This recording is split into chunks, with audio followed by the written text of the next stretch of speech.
Hey there. Ever feel like your energy is just gone? Like your get up and go got up and went. Yeah, or maybe your digestion is doing the Slemmo wave a little too often. Ugh, the worst. We've all been there. Totally. Today we're taking a deep dive into the world of traditional Chinese medicines TCM. to figure out why those sluggish blah feelings pop up. And guess what? It might have something to do with your qi, blood, and body fluids. Oh, for sure. It's all connected. Get ready to unlock ancient wisdom with a modern twist. I'm excited for this one. Me too. Yeah.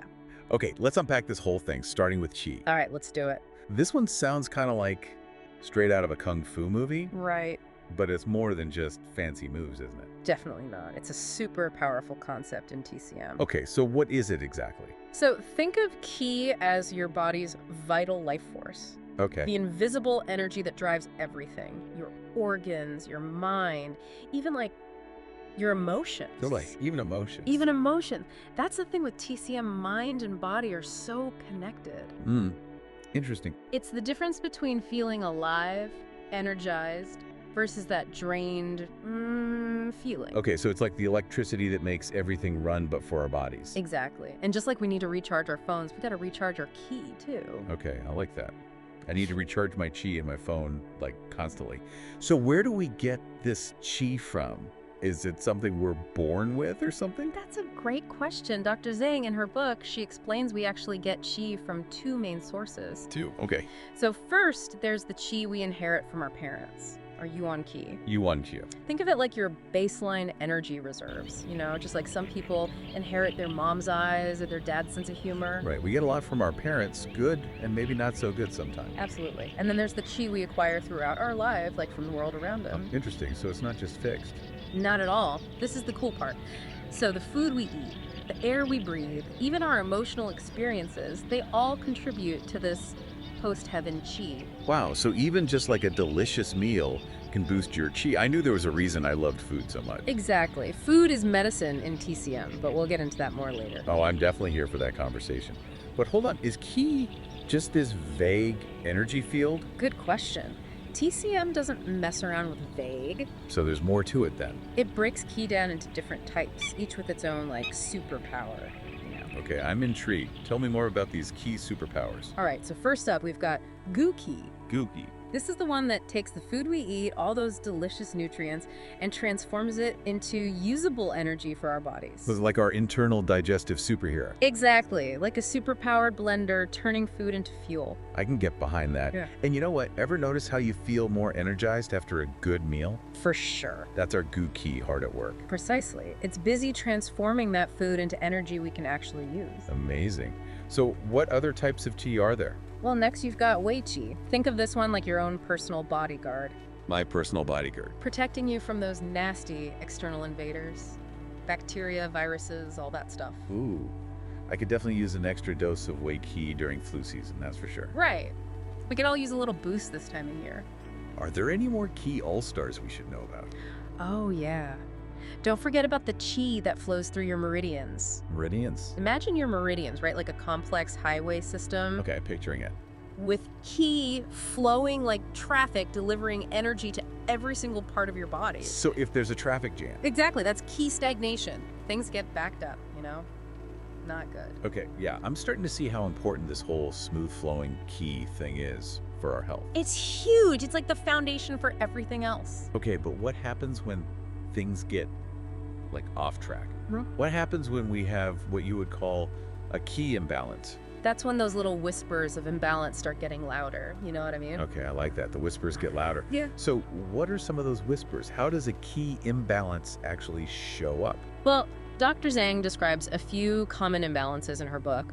One is qi deficiency. Key deficiency. This is when you feel constantly fatigued and weak, like you're just running on empty no matter how much sleep you get. Oh, key deficiency sounds awfully familiar, especially after like a long week. Right. We've all been there. So what are some other ways that key can get out of balance? Another one is qi sinking. Key sinking. Yeah. This can contribute to things like organ prolapse, which sounds a lot scarier than it is, but basically things start heading south when they shouldn't be. Okay, noted. Not good. And then there's qi stagnation. Stagnation. This one's common. Ever get that wired but tired feeling? Oh yeah. Definitely. Like you can't switch off even though you're exhausted. That could be key stagnation. Oh, wow. I'm feeling personally attacked right now. Right. Like your energy is all jammed up, not flowing the way it should. Not flowing. Okay, and I think you mentioned one more. Oh, yeah. There's rebellious chi. Think of it like ki flowing in the wrong direction. Wrong direction. Yeah, like a wrong way driver on the highway. It just causes chaos in your system. Rebellious chi sounds a lot like my stomach after one too many tacos. Exactly. Your body's trying to tell you something's off. We've talked about chi being this essential energy that keeps everything running smoothly, but what about blood? Blood. Seems like something everyone learns about in, like, 5th grade. Right. It's blood 101. What's the TCM perspective on blood? How's it different? Totally different ballgame in TCM. Oh, really? It's way more than just, the stuff that makes us bleed. Okay, so more than just red blood cells and all that. Way more. In TCM, blood isn't just about transporting oxygen, it's about nourishing and invigorating your entire being. Okay, so I'm picking up on a theme here. Nourishment, energy. We're talking about keeping things flowing, huh? Exactly. Think of it as this rich, vital substance that keeps everything juicy and, flowing like a well-oiled machine. Okay, I like that. So it's Yeah. like the ultimate fuel for our bodies and our minds too, right? Exactly. It impacts everything. Remember how we were talking about that afternoon slump? Oh yeah, the 3 p.m. wall. Exactly. TCM might say that's partly due to sluggish blood flow impacting your energy and focus. You're speaking my language, seriously. Okay, so if blood is this, powerful life force, what are the key players involved? Well, Dr. Zhang, in her book, she points to a few VIP organs when it comes to blood. First up, the spleen. The spleen. Wait, isn't that, digestion? It's not just for digestion, it's also the master blood manufacturer, right? Taking the nutrients from our food and transforming them into this precious substance we're talking about. So the spleen is like the body's very own blood factory. Exactly. It's Ah. incredible. Then we have the heart, which acts as the master conductor of circulation. A heart, right. Keeping things moving. Yeah, making sure that blood reaches every nook and cranny of your body. We're talking head to toe. Every single cell. So the heart is like the circulatory system's MVP. 100%. And last but not least, we have the liver. Now, the liver's fascinating, right? Because it acts like a blood reservoir. A reservoir. Yeah. Storing a healthy supply for when your body needs it most. Wow. I never thought of it like that. Yeah. It's so important, especially for women and their menstrual cycles. Makes sense, yeah. It's like having a backup generator for your blood supply. That's a good way to put it. So important. Okay, I'm getting a sense of how crucial this whole, intricate dance between these organs is for healthy blood flow. But what happens when things get out of whack? What does a blood imbalance actually look like in TCM? Good question. So Dr. Zhang highlights two main imbalances, right? Okay. Blood deficiency and blood stagnation. Okay, those sound pretty self-explanatory, but let's break them down. All right, so let's start with blood deficiency. You might be dealing with this if you're constantly feeling fatigued, looking pale, or you're experiencing dizziness, things like that. It's like your body's running on fumes, just struggling to keep up. Blood deficiency sounds exhausting, honestly. It can be. It's like running a marathon, but you never trained for it. Okay, so what about blood stagnation then? So think of this like those traffic jams we were talking about earlier, but instead of chi, it's your blood that's stuck in gridlock. Oh no, not another traffic jam. Right. And this can show up as pain, especially those throbbing, stabbing aches. Even contribute to things like, clots, which you really don't want. Definitely not. So smooth flowing blood is crucial, just like with chi. I'm starting to see a theme here. We've covered chi, the energy, blood, the nourishment.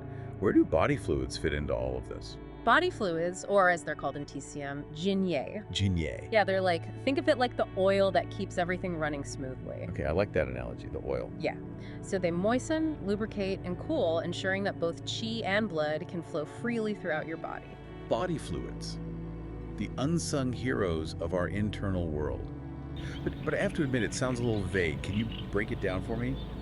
What exactly are we talking about when we say body fluids in the TCM sense? Okay, body fluids, the oil, keeps our inner engines humming. So we're not just talking about water here, right? No, not just water. Think of body fluids as this finely tuned system of essences. Essences. Yeah, that keep every cell, every tissue, every organ happy and hydrated. Dr. Zhang, she breaks them down into two main types, Jin and Ye. Jin and Ye. Okay, hit me with the difference. What's Jin? What's Yi?